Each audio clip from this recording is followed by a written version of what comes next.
شروع اللہ کا نام لے کر جو بڑا مہربان نہایت رحم والا ہے۔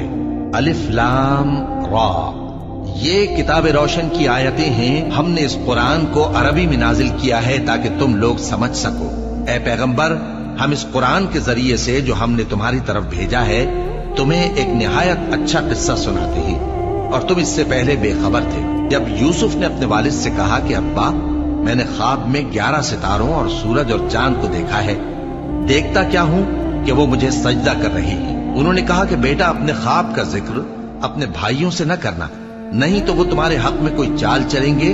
کچھ شک نہیں کہ شیطان انسان کا کھلا دشمن ہے، اور اسی طرح اللہ تمہیں برگزیدہ و ممتاز کرے گا اور خواب کی باتوں کی تعبیر کا علم سکھائے گا، اور جس طرح اس نے اپنی نعمت پہلے تمہارے دادا پر دادا ابراہیم اور اسحاق پر پوری کی تھی، اسی طرح تم پر اور اولاد یعقوب پر پوری کرے گا۔ بے شک تمہارا پروردگار سب کچھ جاننے والا ہے، حکمت والا ہے۔ ہاں، یوسف اور ان کے بھائیوں کے قصے میں پوچھنے والوں کے لیے بہت سی نشانیاں ہیں۔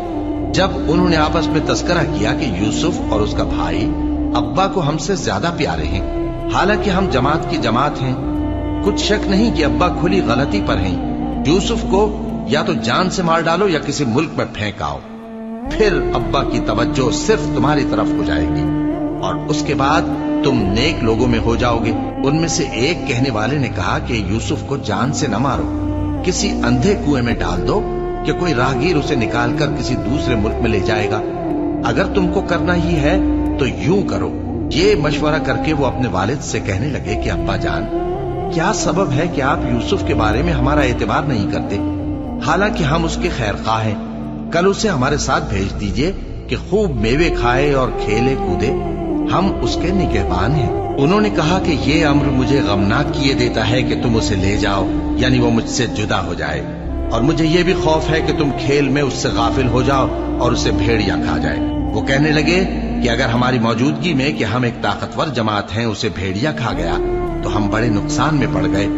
غرض جب وہ اس کو لے گئے اور اس بات پر اتفاق کر لیا کہ اس کو اندھے کنویں میں ڈال دیں، اور ہم نے یوسف کی طرف وحی بھیجی کہ ایک وقت ایسا آئے گا کہ تم انہیں ان کے اس سلوک سے آگاہ کرو گے، اور ان کو اس وحی کی کچھ خبر نہ ہوگی۔ اور یہ حرکت کر کے وہ رات کے وقت باپ کے پاس روتے ہوئے آئے، کہنے لگے کہ ابا جان، ہم تو دوڑنے اور ایک دوسرے سے آگے نکلنے میں مصروف ہو گئے اور یوسف کو اپنے اسباب کے پاس چھوڑ گئے تو اسے بھیڑیا کھا گیا، اور آپ ہماری بات کو گو ہم سچ ہی کہتے ہیں باور نہیں کریں گے، اور ان کے کرتے پر جھوٹ موٹ کا لہو بھی لگا لائے۔ یعقوب نے کہا کہ یوں نہیں ہے، بلکہ تم اپنے دل سے یہ بات بنا لائے ہو۔ اچھا، صبر کہ وہی خوب ہے، اور جو تم بیان کرتے ہو اس کے بارے میں اللہ ہی سے مدد چاہیے۔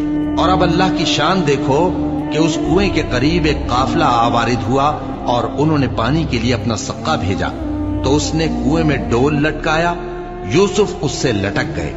وہ بولا، زہے قسمت، یہ تو ایک لڑکا ہے، اور اس کو قیمتی سرمایہ سمجھ کر چھپا لیا۔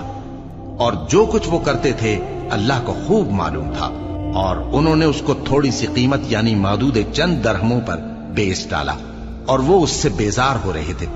اور مصر میں جس شخص نے اس کو خریدا، اس نے اپنی بیوی سے جس کا نام زلیخا تھا کہا کہ اس کو عزت و اکرام سے رکھو، عجب نہیں کہ یہ ہمیں فائدہ دے یا ہم اسے بیٹا بنا لیں۔ اس طرح ہم نے یوسف کو سرزمین مصر میں جگہ دی، اور غرض یہ تھی کہ ہم ان کو خواب کی باتوں کی تعبیر سکھائیں، اور اللہ اپنے کام پر غالب ہے، لیکن اکثر لوگ نہیں جانتے۔ اور جب وہ اپنی جوانی کو پہنچے تو ہم نے ان کو دانائی اور علم عطا کیا، اور نیکوکاروں کو ہم اسی طرح بدلہ دیا کرتے ہیں۔ اور جس عورت کے گھر میں وہ رہتے تھے اس نے ان کو اپنی طرف مائل کرنا چاہا، اور دروازے بند کر کے کہنے لگی، یوسف جلدی آؤ۔